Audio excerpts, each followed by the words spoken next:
How many of you have ever heard that by 2050 the world will be 1.5 degrees Celsius hotter?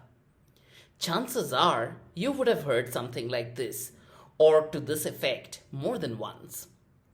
Now, how many of you know many individuals around you who are actually doing something about it every day?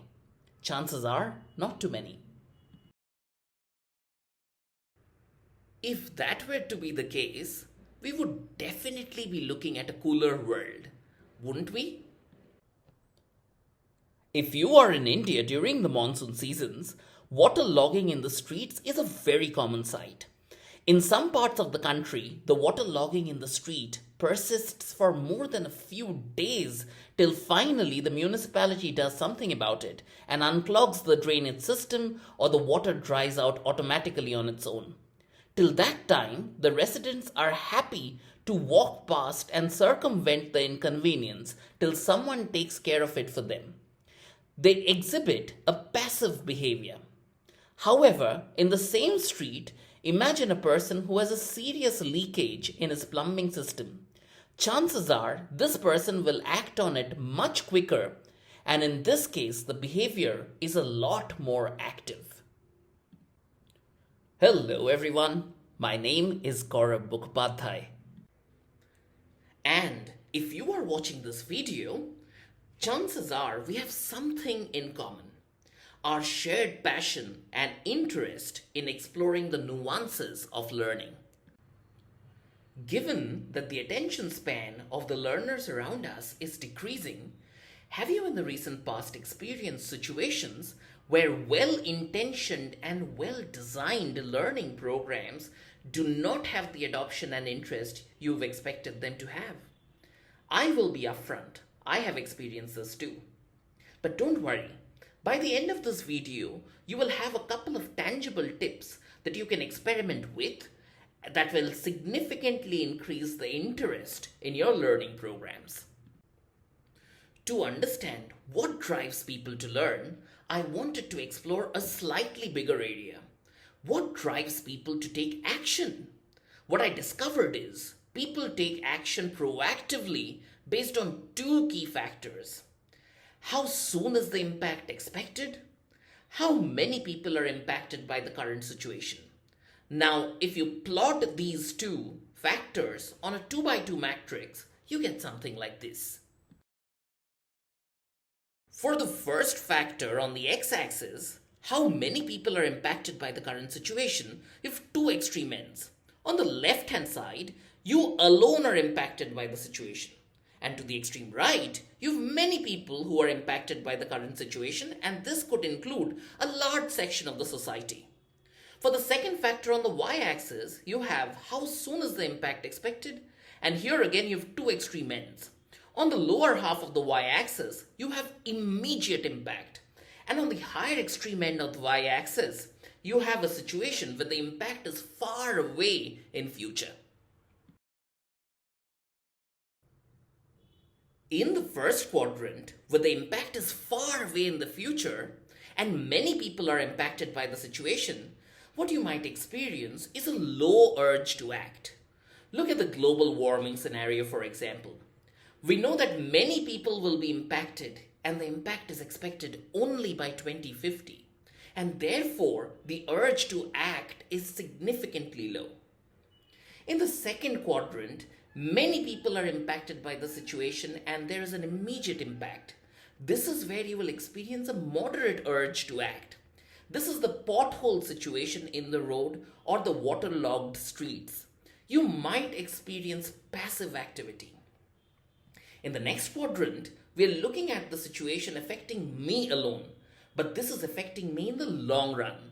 And here too, you will experience some urge to take action, but it is not very high. This is the zone of procrastination. That damp patch on the wall that you've been neglecting for a very long time is an example of something that will fall in this quadrant. It affects you alone or a very small number of people, but it impacts you in the long run and not immediately. And now in the final quadrant, you have the following combination. Only you or a very small number of people are affected by the situation, and the impact is immediate. In this case, the urge to act is extremely high. Take the serious water leakage situation in the bathroom, for example. This is something that impacts you or a small section of people, and yet you feel the urge to act actively on the situation. Now, how does this play out in the context of learning? The x and y axis remain similar, but what we are doing is we're just modifying the description a little bit to contextualize it in the field of learning. On the x axis, we now have how many people are impacted by not knowing the skill. On the y axis, we now have how soon is the impact of not knowing the skill expected. Now be able to predict, basis the x and y axis, what will be an individual urge to learn a certain skill. When many people are not impacted by not knowing the skill and the impact is far away in the future, the urge to learn is low.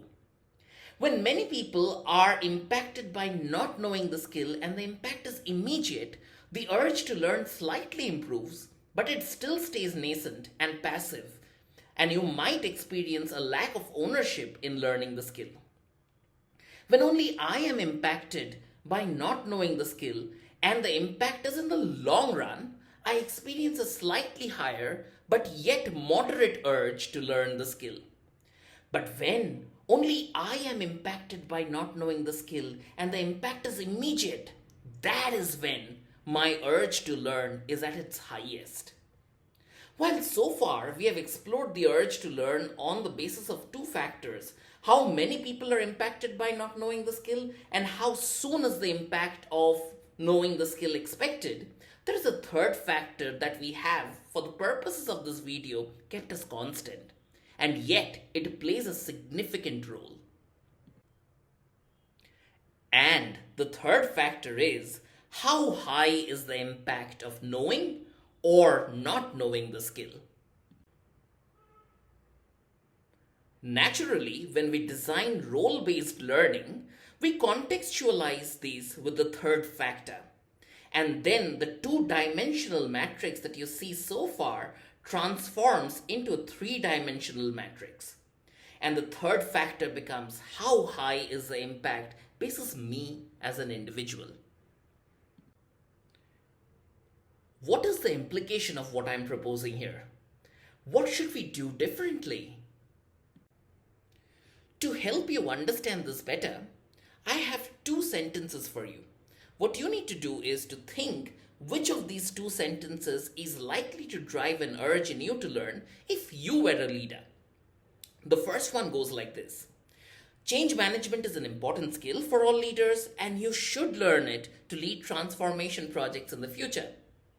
And the second one goes like this. In the next quarter, in our function, the key differentiator in leadership will be your ability to drive change. While the first statement speaks about impact, it speaks about it in a generic way and for the long term. And in the second statement, on the other hand, it makes it much more immediate, more personalized, and therefore might drive a greater urge to learn. But Gaurav, are you saying that building skills for the long run is not required? Is it not important to communicate that we are building skills for the long run? Absolutely not. We are learning professionals, and our endeavor is always to build skills for the future. Neither am I saying that your message to your learners should not mention that you're building skills for the future. But remember, we are living in an age of instant gratification, and therefore do not miss out on the part where you are emphasizing the importance of learning the skill today. We are slowly moving away from the paradigm of just-in-case learning and slowly embracing just-in-time learning. So if Timmy does not want to learn calculus in school today, emphasize on how can he, as an individual, utilize the skill today and not just on how calculus can be used in the long run. In other words, when you're inviting your learners to learn a new skill, do not forget to highlight these two elements. How does learning the new skill impact the learner as an individual? And second, how will learning this new skill impact the learner now? This is simple and intuitive, and yet it is often missed out in our communication. Many of us learning professionals leverage Dr. Robert Cialdini's 6 principles of persuasion in our communication with our stakeholders on a regular basis. If you manage to blend the principle of scarcity, which is one of the most powerful principles of persuasion, with what we've learned earlier, the chances of your message having a profound impact increases manifold. The principle of scarcity works on the foundation of loss aversion. This simply means that people put more value on loss than on gain, and thus they strongly prefer to avoid losses instead of acquiring gains. So when you're designing the context of the learning experience in future, think of what does the learner lose today by not learning the skill. And then, while framing it for the learners, flip it around to what do you gain today by learning the skill. To sum up, when you are communicating with your learners, emphasize on why me and why today. How does it impact me if I learn the skill today? Encourage the managers of the learners to contextualize specific impact on the individuals. Start with the why me and why now at the beginning of the learning journey. Try this today to experience a greater urge in your learners to learn and also see them take accountability in their learning journey. And who knows, if we continue to do this effectively, we might just be able to see a slightly cooler world by the year 2050. Wouldn't that be a wonderful thing? Thank you so much for tuning in, and I cannot wait to hear your experiences of trying some of these ideas. Have a wonderful and rewarding experience enabling those around you. Thank you.